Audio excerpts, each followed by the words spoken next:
जय श्रीराम. जय श्रीराम दादा. आज आपण कलश, आता कलशामध्ये दोन हे आहेत. एक मंदिराचा कलश. तर ज्या वेळेला मंदिराचं बांधकाम पूर्ण होतं त्यावेळेला जो कलश वर असतो मंदिराच्या वर, तो आधी ताम्र असतो, तांब्याचा असतो, आणि नंतर त्याला सुवर्णाचं लेपन केलं जातं. तेव्हा त्याला सांगितलं जातं की तुझा ताम्रपणा आता झाकला गेला आहे आणि आता तुझी कीर्ती जगामध्ये महान अशी होणार आहे.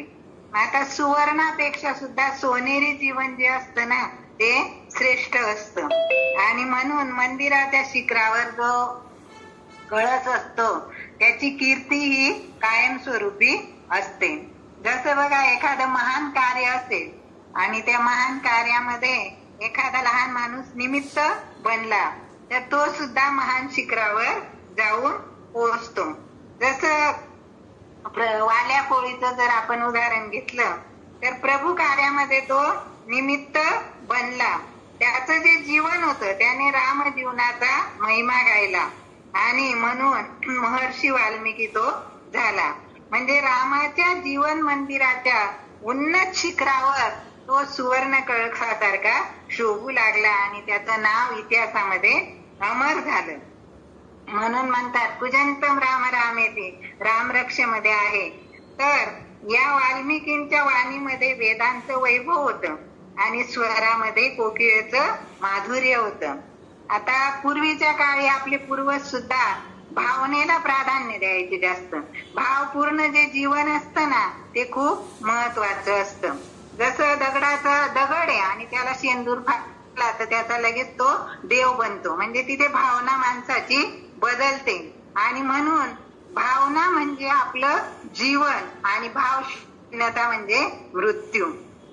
जसं ज्ञानेश्वरांनी आपल्या गीतेचे जे अध्याय आहेत, तर गीतेला मंदिर म्हटलेलं आहे आणि त्याचा शेवटचा जो अध्याय आहे त्या अध्यायाला त्यांनी कळस असं म्हटलेलं आहे. म्हणजे इतकं त्या कळसाचं महत्व आहे.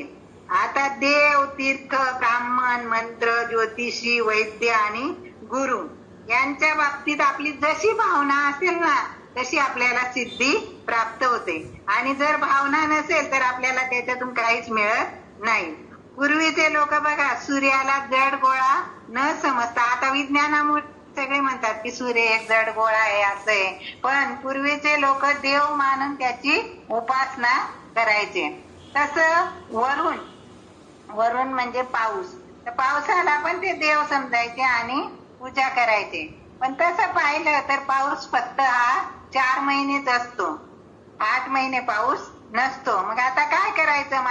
मला वाटलं आपण कायम पूजा करू शकत नाही, म्हणून त्यांनी काय केलं, मग एक कलश घेतला आणि त्या कलशामध्ये पाणी भरलं आणि त्याचं म्हणजे कुठली पूजा असेल तर त्यावेळेला आधी कलश पूजन केलं जातं. गणपती बसवतो आपण त्यावेळेला सुद्धा कलश पूजन असतं, पुण्यावचन असतं त्यावेळेला असतं, श्राद्धाच्या वेळेला सुद्धा कलश भरला जातो. म्हणजे विहीर, तलाव, नदी, समुद्र याचं पाणी आपण त्या कलशामध्ये टाकत असतो आणि त्याची स्थापना आपण करत असतो. म्हणजे कलश हे आपल्या भारतीय संस्कृतीचं अग्रगण्य असं प्रतीक आहे. आणि शुभ प्रसंगामध्ये गणपतीची पूजा तर होतेच, पण त्याच्या आधी कलशाची पूजा होते. म्हणजे प्रथम पूजन हे कोणाचं होतं तर कलशाचं होतं. म्हणजे वरुणाला इतका मान दिला जातो. स्वस्तिक चिन्ह त्याच्यावर काढतो आपण, त्यावेळेला आपण असं म्हणतो की त्याच्यावर सूर्य आसन नसतं झाला. तसं कळसामध्ये आपण पाणी भरलं, पूजा केली तर त्याच्यामध्ये सगळे जे पाण्याची साधनं आहेत त्या सगळ्या याच्यातलं पाणी त्याच्यात आलं असं आपण समजतो. आणि म्हणून आपण वरुण देवाला नमस्कार करतो. असं म्हटलं जातं, कलशस्य मुखे विष्णू कंठे रुद्र समाश्रितः मूले तत्र स्थितो ब्रह्मा मध्ये मातृगणा स्मृतः. म्हणजे लहानच्या लोट्यामध्ये आपल्या ऋषी मुनींनी सर्व देव, वेद, समुद्र, नद्या, गायत्री, सावित्री या सगळ्यांची स्थापना त्याच्यामध्ये केलेली आहे. थोडक्यात सांगायचं झालं तर बिंदू मध्ये सिंधू असं त्याचं त्यांनी वर्णन, म्हणजे बिंदू मध्ये सिंधू म्हणजे त्या कलशामध्ये आपण जे पाणी घेतो ते बिंदू जरी असेल पण सगळं सिंधू त्याच्यामध्ये आलेला असतो.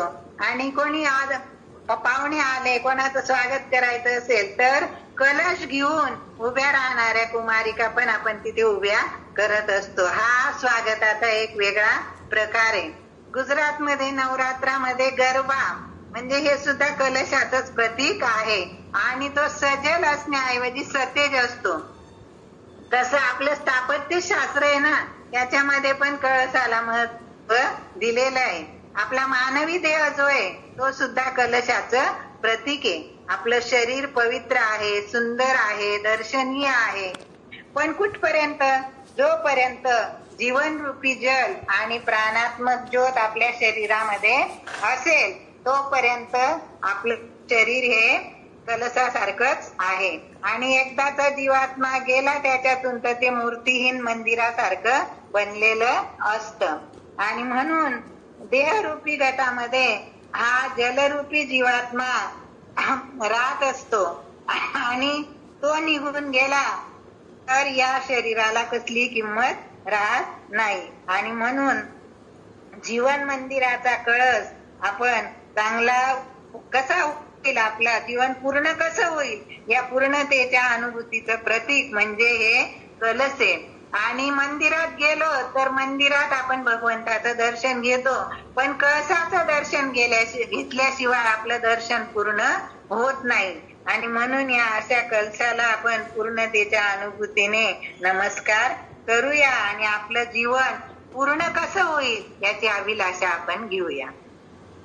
धन्यवाद दादा. खूप छान ताई, खूप छान.